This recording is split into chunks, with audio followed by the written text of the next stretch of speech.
So before we get into everything, Laura, I want to give you an opportunity to introduce yourself for the people who have not become familiar with you yet. And I want you to share a little bit about your background and how you became passionate about accessibility. Yes, all right. So, hello everyone. My name is Laura Silva. I am originally from Bogota, Colombia, but I've been in the United States for a long, long time. I call this country my home.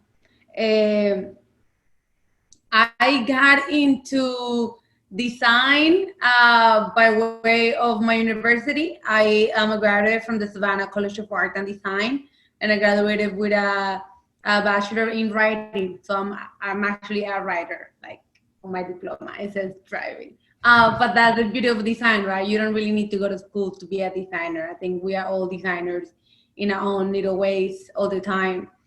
Um, I currently work for Bank of America. I am their vice president of accessibility UX design lead. It's a very long title. And pretty much what I do is I, um, work with different teams to make sure that their designs and their approach to design is accessible for people that have, cognitive, hearing, mobility disabilities, or people who might not have an access in some way. And this is something that I got into it a couple of years back. My dad became quadriplegic, and that's how I realized that this was a space in and of itself. I think we are aware, that there are people that have limitations, but I think designers are not aware how we sometimes are the cause of that limitation. And so what I have, dedicated my career so far is to become a bridge in technology and people, and have people, actually embrace the technology and have the technology adapt to the people rather than the people adapting to it. And that's kind of the work that I do at the bank, and I did it back at Amazon in the search team right out of college, and now I'm here, and it's been quite an experience going from a shopping site, right, like Amazon's, to a bank. And going from just focusing on Amazon search to now focusing on the entirety of customer experience of the bank. So it's been growth, for sure. So when did your dad become a paraplegic? In all the conversations that we had, I did not know that. Yeah, 2017, 16. Okay. And so you were already involved in the accessibility world at that point, right? No. I was in the UX world. Okay. I was in the UX world at that point. And then when he became quadriplegic, my brother and I had to start learning about what that meant and what his limitations were. And, flew home, Florida, when my parents leave, and have to buy a different special bed and change the bathroom and move things out of the way and take out the carpet for his wheelchair. So we had to actually start learning about the experience. And then I started realizing that it's more than just the extremes, right? We think about just blind people quadriplegic, or people in wheelchairs, and that's all that we realize that accessibility is. But then I realized that accessibility is just design, it's just good design, like cup captions. For example, for me, I still use subtitles for every single thing that I watch. Not just because English is not my first language, but because they're just accents that I don't understand, or sometimes I just want to eat chips on the couch and the sound doesn't let me hear, what I'm. So that's an accessibility guideline is subtitles, but I use it, and so many other people use it to learn different languages. That's how I learned English, for example, using captions. So I started realizing that accessibility was more than just ADA guidelines or what we think about color contrast is more than that. It's just understanding the differences and the intersectionality of our customers, and knowing that not everybody is at the same level, and not everybody understands tech the same way. Not everybody understands the patterns the same way. And that's how I got in it, pretty much. Yeah, that makes a lot of sense. But again, part of the story that I was not familiar with, so I thank you for sharing that. How did you find yourself in a role with Bank of America? I mean, Bank of America is a company that everyone's going to recognize. But how did you find yourself in a VP position with them so quickly and early in your career? Hard work. There's nothing luck about this. There's absolutely not a shred of luck. You just work, I met my senior manager at a conference called Afro Tech, which is a conference for Black people in tech that has happened already 3 times in San Francisco, and last year was in Oakland. And at that time, I was working for I was working for Amazon at that time. And I approached Bank of America, their booth, and I started talking to them. And I ended up talking to the person by chance. Not luck, I call it chance. By chance, talking to who is now my senior manager, and a Black man that, understands that things are not always designed for everybody, just by the nature of history in and of itself. I didn't have to explain to him why making things accessible for people was a necessity. Just him being in his position understands it, and also, but being a Black man, he feels it. So that's kind of how I got it. And then they approached me and said, "Well, do you want to work in this space?" And I said, "Okay, Well, as you and I have been preparing for this conversation, we talked a lot about how, actually, this was something that came up in our very first conversation. You said and shared with me that you feel like your success in this industry in such a short period of time is because of your unique characteristics. For sure. Do you mind jumping into that a little bit and sharing what that actually means? Yeah. So, a lot of people use our differences with the phrase "in spite," right? In spite of. Mm-hmm. And I see it as because of. That's how I approach my life. Like, I wouldn't be in accessibility if it wasn't because I am a person who understands that not everybody speaks English. I wouldn't be in design, in the diversity and inclusion aspect of design, if it wasn't because I am a Black woman, if it wasn't because I am a dreamer, I'm a DACA recipient. If it wasn't because, I wouldn't be in this space. Not in spite of, it's because of. And I think, I'm proud of my roots. I'm proud of all the work that I've done to get to this place. I'm proud of the fact that I can now, that there is someone out there that can point to me and say, "Hey, there's a VP in a bank that has an accent," or there's a VP in a bank that uses her natural hair and wears hoops.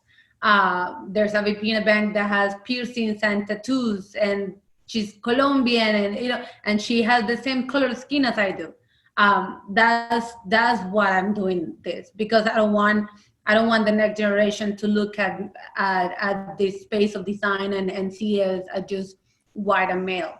Yeah. I want them to see who they are and understand that it's because of who they are that they belong in this space, that this space was maybe not made for them, but it's changing and it's shifting to include them. And whatever space they don't feel welcome, they can then just go and do their own space. That's kind of why I want people to realize that it's because of who I am that I am in this place that I am. Do you feel like you've always had that mindset? I mean, because for a lot of people that are listening that are going to find themselves, on the fringe, maybe they're a minority in some aspect or another. I think it is going to become really natural to say like, no, I've got an uphill battle. I've got to accomplish these things because of, but you've taken this attitude of in spite of, or I'm sorry, I flipped that around. People are going to think that in spite of, I've got this uphill battle, and you flipped that around and said, well, it's because of. Have you always had that mindset, or how can someone develop that mindset? Mm,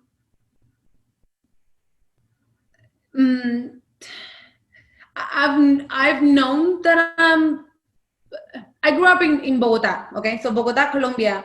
Bogota is the capital of Colombia, and Bogota. If anybody has ever been, Bogota is like Utah. Okay, Bogota is like of course Wisconsin. Bogota is like Seattle. Bogota is like middle of America. Okay, so it's cold and it's white.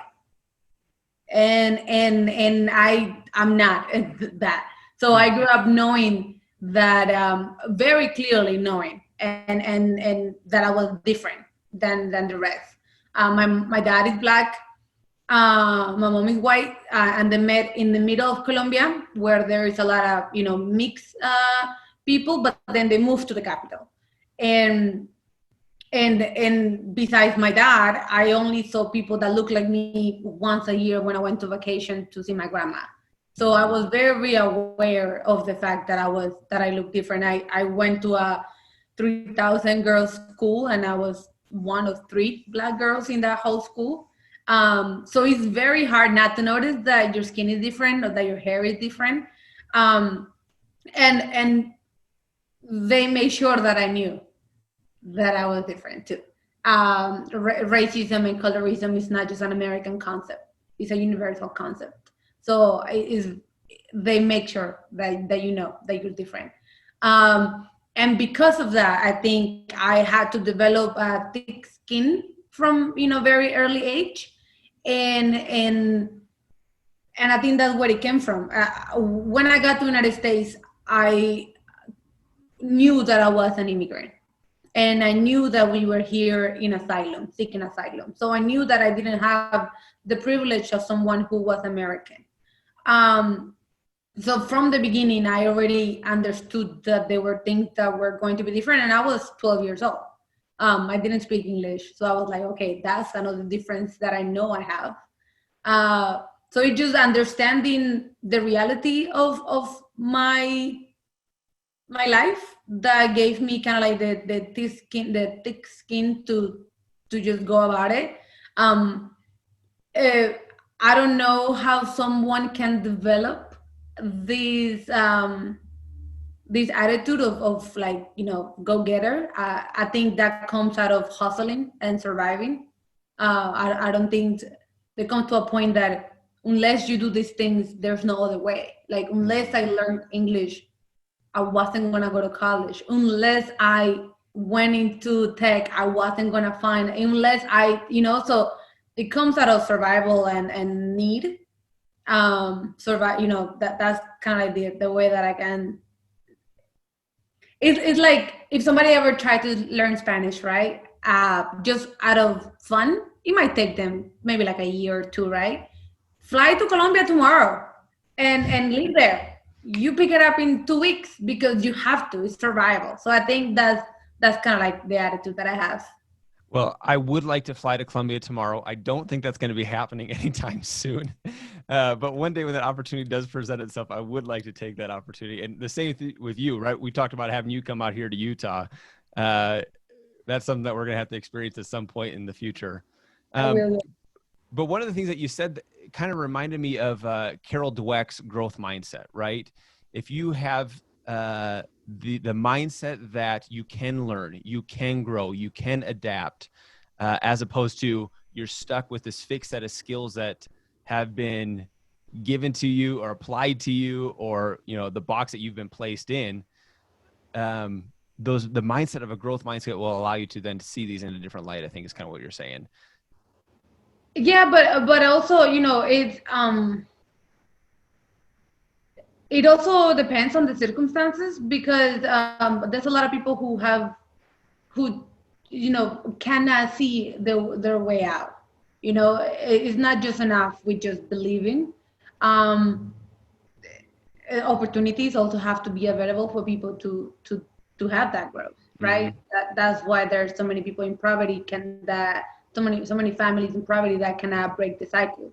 Because the opportunities are not available, because their schools don't get funding, because their internships all are unpaid and they cannot afford to have unpaid internships, because because they don't have the technology at home to apply for whatever, because they don't have a library in their communities that they can use a free computer. It's all circumstantial. I was my dad made sure that we were in a space in South Florida when we landed here that will allow me to have an education that was good enough, and allowed me to go to the library and go rent out books and videos for free with a library card. And we were put in a situation when we landed here where I was able to kind of like pull myself by my own bootstraps, right? But also we forget that a lot of people don't have boots, and it's very important that we distinguish that the opportunities are not equal and they're not up there for grabbing. Opportunities are precisely put in places for certain people to obtain, and it's unless we diversify the opportunities that then people can match their mindset with the actual actions. Well, and I love how you phrase that. One of the words that you used there multiple times was opportunities. And for people who are listening to this going like, I thought we were going to be talking about accessibility. One of the things that I love that you called out last time you and I chatted is that who you are and how you approach accessibility is tied so closely to each other. And I think one of those tying bonds is opportunities, right? You are taking advantage of the opportunities that you've been given, and you're also working to present more opportunities for yourself. At the same time, those who experience different disabilities and whatever the sense that may be, they lack some of those opportunities. And so someone who stands in to champion accessibility, you're providing those opportunities for people who've not been able to get it. Is that accurate? Yeah, I mean, like I told you, there is no way for me to differentiate like who I am to what I'm doing. It's impossible. Like I couldn't just be a carpenter. Like it just doesn't match. It doesn't match. I said it because my grandpa was one. It doesn't match who I am. I have to do something that can actually push me to every day. It's hard waking up every day to go to work. It's hard to wake up when you don't have something that actually pushes you to do so. I'm not married. I don't have kids, so I don't have that that push of like for my kids or stuff. So to me, everything that I do is for myself, and I realized that that was too short. That was too little for who I am and who I was when I first realized that I could do something not just for myself but for others. And that's when accessibility came. It just by you looking at your designs and realizing, okay, we need to provide contextual alt text. We need to look at the color contrast. We need to understand how a screen reader will behave with its experience. You are giving someone the opportunity to be independent, to open up their computers and look at their browsing and go onto their own Bank of America account and look at it for themselves, and call and set up a business or set up a savings account, so ask for a loan or buy a house or, set up a student loan consign for their kids, hopefully. But you get that, you give people that opportunity. It becomes more than just good design or nice design. Nice designs is empty. Who cares about beautiful design if half of the population can use it? You have to look at your experience for more than just you. You're not designing for you. You're designing for everybody else, and everybody else wear glasses, have arthritis, doesn't speak English, reads at a 6th level English. That's half of the population. That's just the reality of where we are and how we are. And design cannot be empty. Yeah. Otherwise, why? Then it's not user experience. Then it's just design. Yeah. Yeah. Can you share a little bit more about what a day in the life looks like as a VP of accessibility? What is the team dynamics? Who do you work with? And how do you guys actually get into the nuts and bolts of accessibility on a day-to-day basis? Yeah. So my team is small. It's very small. I'm there. I'm the only UX lead in that team. The majority of my team are ADA analysts, meaning they're people that get their design from their experience, their wireframes from a designer, and they go in and look at it and put in guidelines for accessibility, for ADA guidelines based on WCAG 2.1 guidelines, the latest ones. Mm-hmm. I go a step above and I work with the UX leads. So the people that create the components, the people that create the systems, and I help systematize the accessibility of those components. That way, there is less work for designers and less work for my team. Kind of like a shift left approach, right? And part of that is create trainings for designers, create documentations, and just meetings. There's a lot of meetings. I mean, a lot of meetings every single day. Just looking at, all right, let's look at all the buttons and what all the buttons have in common, and let's make sure that the color contrast, the alt text, the experience, the swiping, all of that is systematized so that any designer can just take it and know that it has some accessibility built. And, we work with developers and we work with a QA team. And it's pretty much just like, I couldn't do my work without the analyst, and I'm trying to make the analyst work easier. And that's kind of how it works. But small team. It's women, majority women. So it's pretty awesome. That's cool. Because who run the world? I'm not going to fight you on that one. I like that you say you approach the accessibility in the components, right? You get there at the top levels before everything gets distributed. Are there things that you have seen in your years of experience that mistakes designers are often making that lead to accessibility issues in that componentry? I think the mistakes come from lack of awareness. So, for example, there's a lot of things do not behave the same way when you're using a screen reader on your phone.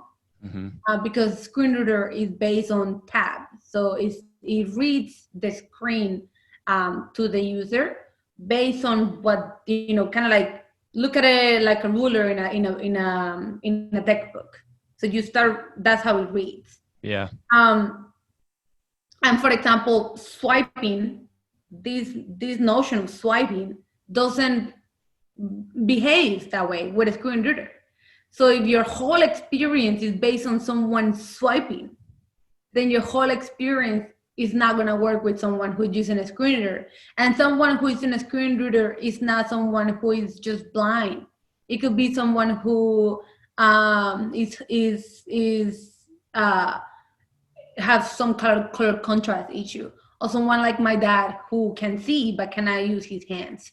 So they see it, that is there, but they cannot use it because the experience has not been coded so that the swiping now, can be used instead of, once it's been turned to a screen reader, it behaves like a button. Mm-hmm. But that's a conscious decision that the designer has to tell the developer. So I think the mistakes come from just lack of awareness of how other people live their lives. I think they come from just a little bit of privilege, right? The ones we get off our high horse, we start realizing that not everybody has the same experiences that we do.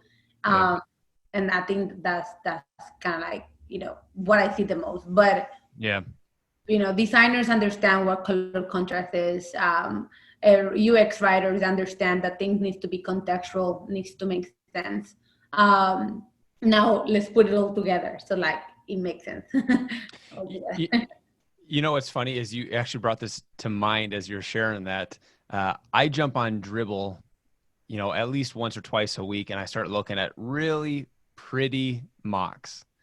But that's all they are, is they're really pretty mocks. And I look at these and I go like, well, that's really great, but what are the functionality here? Or that's not going to work because of this, or that's not going to work because of this. And now as you're talking through this, I'm going like, oh, that just brings a whole other level of something to think through. Is like, you look at those really pretty Dribble mocks and there's probably not a whole lot of consideration for accessibility in those, right?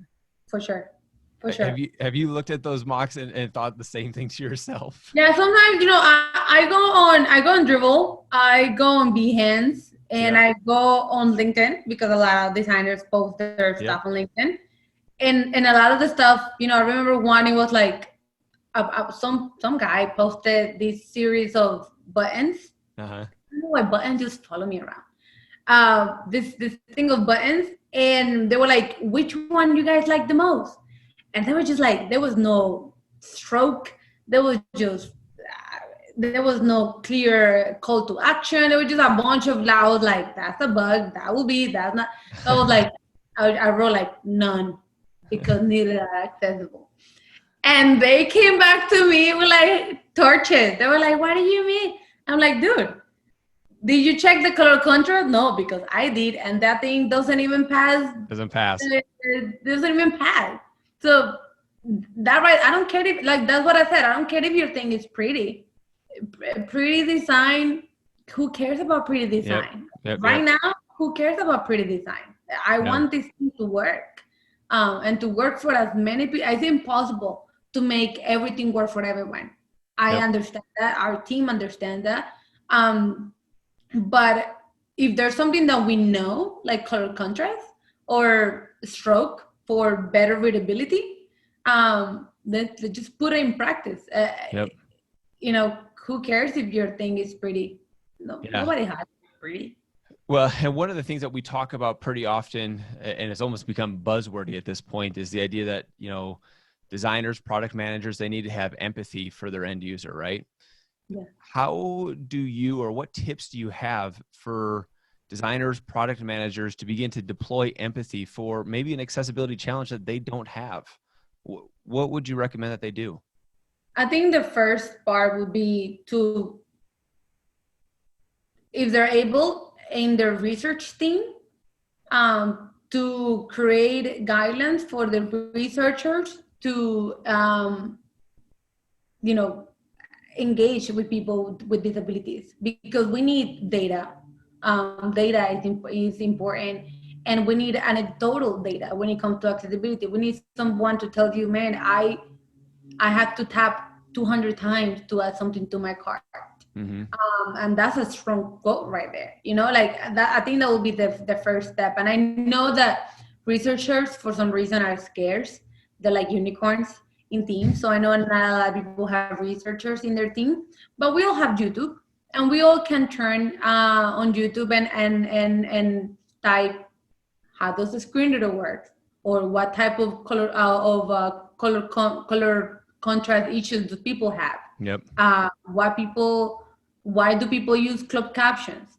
We can just Google how to make your designs accessible, and I promise you, Medium has a lot of resources that you can read on easy checklists for designers to make it accessible to a way. I know a lot of people don't have what Bank of America has, right? Like a team dedicated for accessibility, and a lot of, you know, there's a lot of small design firms, but you can Google guidelines. So their Medium is inundated with resources, and on YouTube you can actually see how people interact with their phones and how people interact with the different assistive technology methods to actually be in this space. So just have a little bit of, be a little bit inquisitive, right? Have a little bit of like, how will this work? Like, who else will use this? And also just look around you and you know, try to go outside of your own little bubble and look around you and understand what things in the city has been created for other people. And that might give you a little cue on your own designs, like ramps. Ramps were brought in because of wheelchair accessibility, or the buttons, so you don't have to open the door. Right now, everybody's using them, right? Everybody's pushing their buttons, so they don't have to touch doors. Um, things like that start giving you a clue that the world not just behaves the same the way that your you world. experiencing. Yeah. Exactly. Yeah, and it's interesting because, and this is kind of a shout out to a couple of people who I work with and a couple of friends, but there are a lot of people who are working in the digital space, right? And in the digital space, there are products out there, and they're becoming more abundant for people who want to throw a plugin on their Chrome browser and experience a website with different color blindnesses. Jump on and experience your website, experience your product with one of these plugins on, and see how that contrast works out for you. Your phone has it. Your iPhone or your Android has built-in voice over screen and reader. You can just turn it on and start listening to how people behave and how people interact with your product all the time. And you will get a headache because it's different and it's fast, and you will be overwhelmed. But that's part of the experience. Now know. Okay, the voice screen, the screen reader in and of itself is intense. And now if I don't, give contextual alt text, now it's just not only going to be intense, but it's also going to be just useless. Because then the image only says image. Who cares about it? The image only says image. Tell me what the image is showing. That's when contextual alt text come into place. So like, it's in there. This is, I'm young. I didn't create accessibility, or I just kind of like said, all right, let's put on my thinking caps and let's learn about this space. And I'm constantly learning because the guidelines keep on changing, and 2.2 is about to come in November, and there's more guidelines that you have to be aware, and you're not gonna do 100% right, and some things are not gonna be able to be done based on business practicals or just not enough money to put it in place. But at least at least Yep. I want to jump into one more question that I have for you, and then we're going to jump into some of the questions that have come in as you and I have chatted. The last question I was going to ask you is, if you find yourself working for a company that hasn't put emphasis on accessibility, where do we begin? Especially when products are already so large and so robust or filled out, where do you begin in order to make accessibility an emphasis? Or maybe even, how do you begin to get your executive staff or your stakeholders to emphasize accessibility in product? Where do we start? Yeah, so that is similar to what I experienced when I was at Amazon. In Amazon Search, we were doing a redesigning of our rendering platforms. So it was a perfect time for us to look at every single component. And right at that time was when my dad had that accident. So then I asked the question, I was like, how are we handling accessibility? And we didn't have those guidelines in place. So I know exactly what you mean. So I just put in some data. That's the easiest way for people to realize the scope of this space is by research how many people in the United States have some type of visual disability. What is the money around this space, the buying capability around accessibility, and it depends on what type of entity you work in. But I could say, if today, based on this conversation, any designer is like, all right, I am very aware of accessibility and I want to do better. Start from today.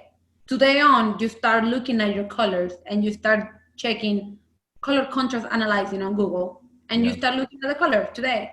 And then, or if you're a designer, start learning about area, and you start, realizing how does that work with native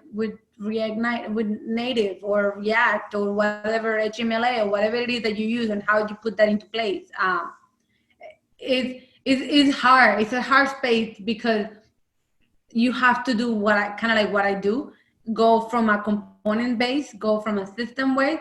And that means there's a lot of money behind it, and there's a lot of bodies behind that work. But you can just start on your own space. You can just start by writing your red lines. You can let the developer know, hey, I want this button to sound this way, or I want this image to say this. And that way the developers can just input the alt text. You can start small, and by starting small, you build in that space that is more accessible. And if you as a designer are committed to it, the developer is committed to it, the researcher is committed to it, then it's much easier to change things when it's kind of like a group effort than one person. I can testify to that. Yeah, that makes a lot of sense. And I like what you said also previously in this episode, where we talked about starting at the componentry level too, right? If you can fix it there, then it will slowly start to get dispersed throughout the business as well. 100%. Yeah. If you're lucky enough to be in the system team, and you can say, hey guys, we're gonna, from now on, let's look at all our buttons, let's look at all our links, let's look at all our accordions, let's look at X, Y, and Z, and let's create some guidelines. Then it just, will trickle down. The only place where trickle down actually works is not economics, it's in design. You can actually trickle down the information to your design if you start from the top. And then now any button the designer would use has, the rest of your team would use, has the accessibility to do it. I keep saying button just because we just had a meeting on buttons, and that's why I keep saying button. But it works for everything. Everything goes screening your headers. Just imagine every single component being read out loud. So how would you want it to be read if you were the person that needed some type of assistance? Because you don't know. My dad, prior to November 23rd, he was a healthy, vibrant guy.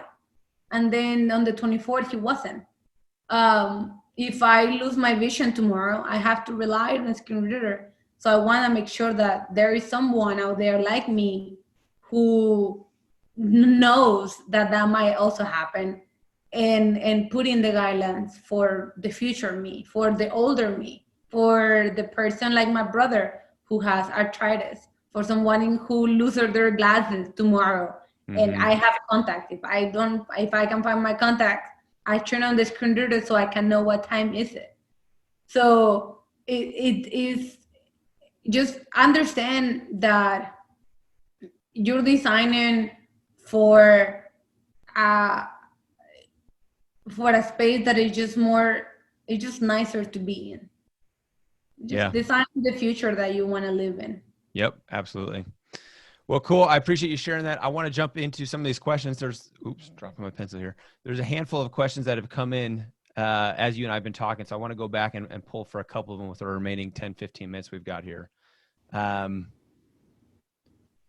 So one of the questions that came in here, are there processes for accessibility that you've put into place before something gets released that you could share? I mean, you've talked a little bit about, getting into the components. You've talked about that, but is there a checklist that you go through before something gets released?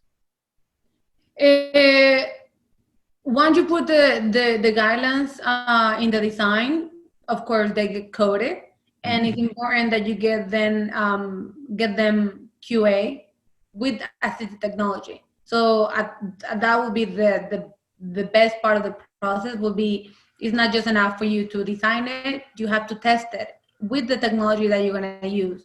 So that do you have a checklist of what you test for? Like, we're looking for this, and this?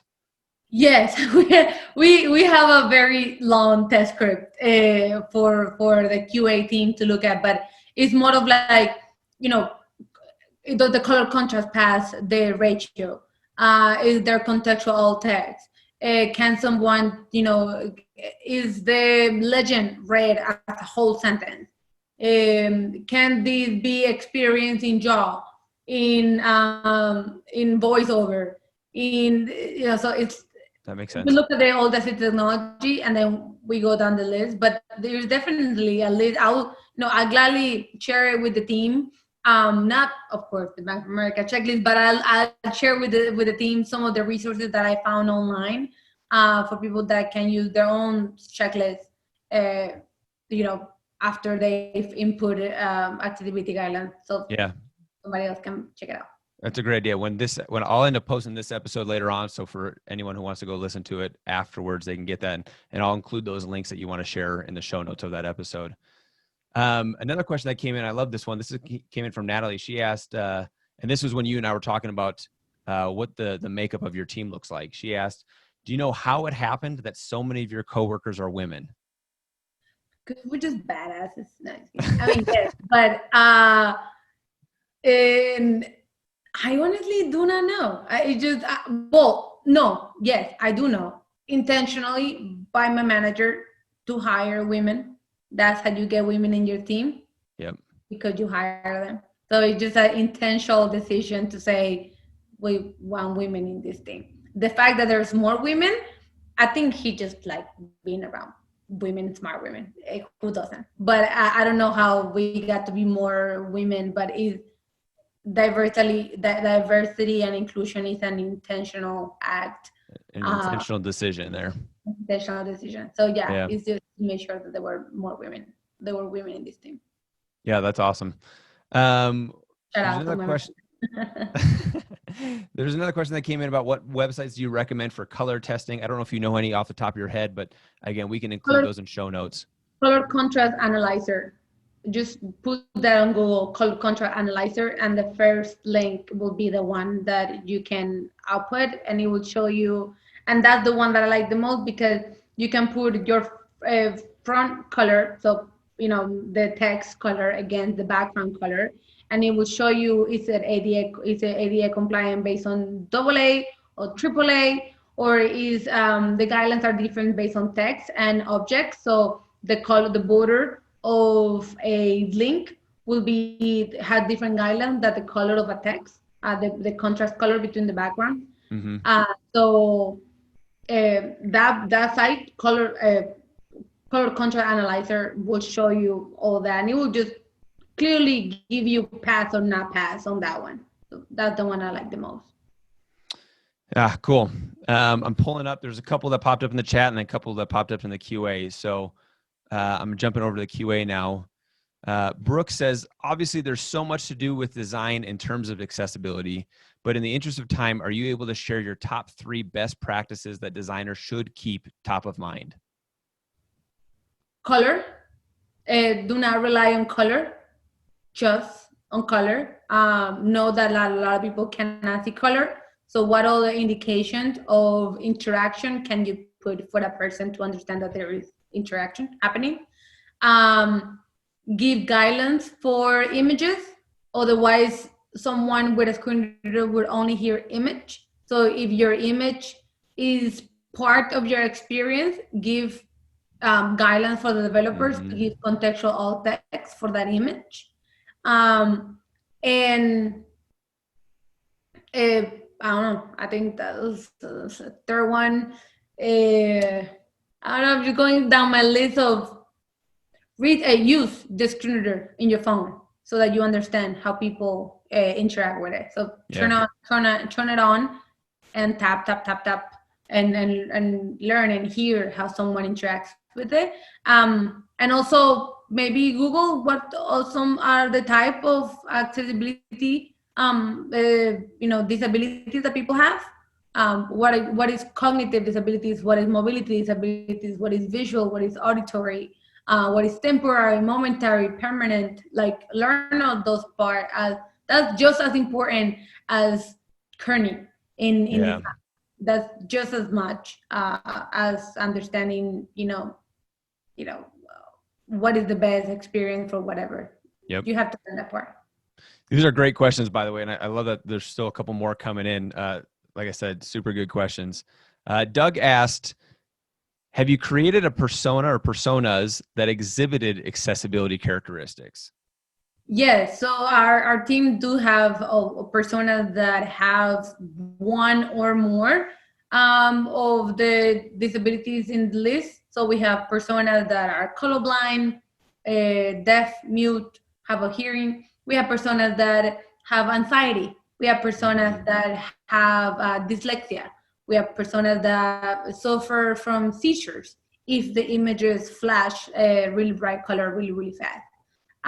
It's things like that for videos. We have personas for that.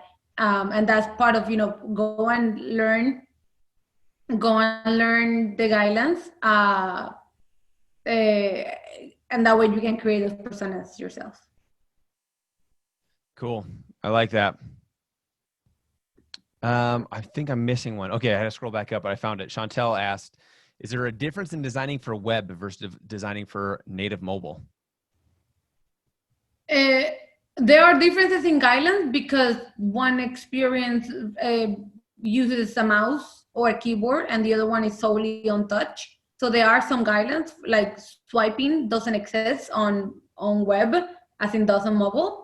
So that, just like designing for web and designing for mobile is different, just regular. There are some different guidelines for those, but color contrast is pretty much the same. Alt text is pretty much the same. If you go to WCAG, that's WCAG, WCAG.com, that's going to give you the holistic list of, and good luck with that, with the really, really long list of all the guidelines that there are, that I look up and learn and keep learning, and I have to go back and recheck. But you're going to see that the majority, 70% of the things are the same. There are some differences based on the experience in and of itself, but 70% of the guidelines are the same. Very cool. Well, we are about at time, and I want to give people an opportunity to find out where they can reach out to you and connect with you further. So here's your opportunity to plug. How would you like people to reach out and ask more questions for you? You can find me on LinkedIn, Laura Silva, or my URL is Lau Silva H, and that's my Medium, Lau Silva H, and that's my Instagram, Lau Silva H, and my LinkedIn, Lau Silva H. Feel free to just Google my name on. It's not that common, so you'll definitely find me for some reason. Just need to scream, just like Google me. I mean, you can say that, you've made it. I want to shamelessly just go out there and say that I have been following you on LinkedIn and on Instagram now for a couple months, and I have been enlightened as I've been following along. As I mentioned at the very beginning, I just mentioned this briefly, but you've had a handful of posts that have gone viral over the last few months. And one of the things that I absolutely love about Laura, for those who are listening, is that she is not afraid to speak her mind and to help educate the people who are uneducated. And so reading some of the responses to some really ignorant comments on her posts, Laura jumps right in there and we'll share it how it needs to be shared. And I'm not going to go into the details of that right now, but she does an excellent job responding to the people who need to be responded to. There's my number one rule for self-care is just not to push information to people that do not want to learn it. That's number one rule for self-care. However, you gotta come on me corrected, because I have stamina. Okay, I have generation information behind me. I got data. Nothing comes from the heart. It just comes from, this is factual and documented. And a lot of things,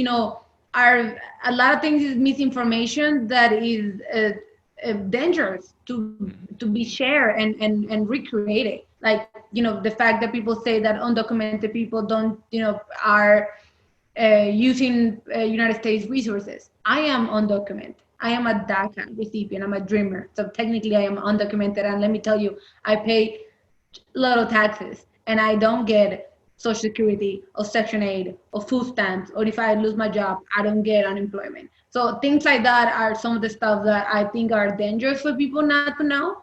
And if there's something that I know for a fact, I am not afraid of correcting you. Now there's, of course, the other extreme of people just being ignorant and mean and nasty. And I'm just like, I'm not gonna I'm not gonna waste my time and on energy on you. But if there's people who are generally just want to learn or are like honestly misinformed, because part of growing up is unlearning all the things that you thought were correct. I happily will come and help that. And I've gotten really great. Hey, I didn't know. Thank you for teaching me. And I also gotten, go to hell or whatever. So I just know that the future is for those who can accept their own fault. The future is for those of us who know that they don't know everything. The future is for those who wants to make it a better place. And if I can help, shed light on something, I'll happily do so. If you disrespect me, you just put in your stuff out there for people because people, I don't gotta do nothing. People jump in and respond, and they start tagging their people's companies and people. It just, I don't gotta do that. That's on you, my friend. If you wanna go in and destroy your future, that's on you. The internet lives forever. I'm just gonna keep saying Black Lives Matter and pay Black women what they're worth. That's on you if you wanna show your ass out there. So as you can tell, whoever's listening is going to be a lot of excitement if you follow her on LinkedIn, if you follow her on Instagram. It's definitely a place where you can get I don't know, a look at something that maybe you've not been exposed to. So I definitely encourage for them to check you out, to follow you there. Laura, thank you so much for your time. This has been as much fun as I thought it was going to be. So we've had enough of these conversations. I knew this was going to be a blast. Thank you so much. I love it. No, guys, thank you so much. I thank you for everyone who's listening. Thank you for inviting me. You know, I'm just happy that there are people who wants to make this world a better place. So it takes all of us. It takes every single one of us. So please keep listening and register to vote and fill out your census.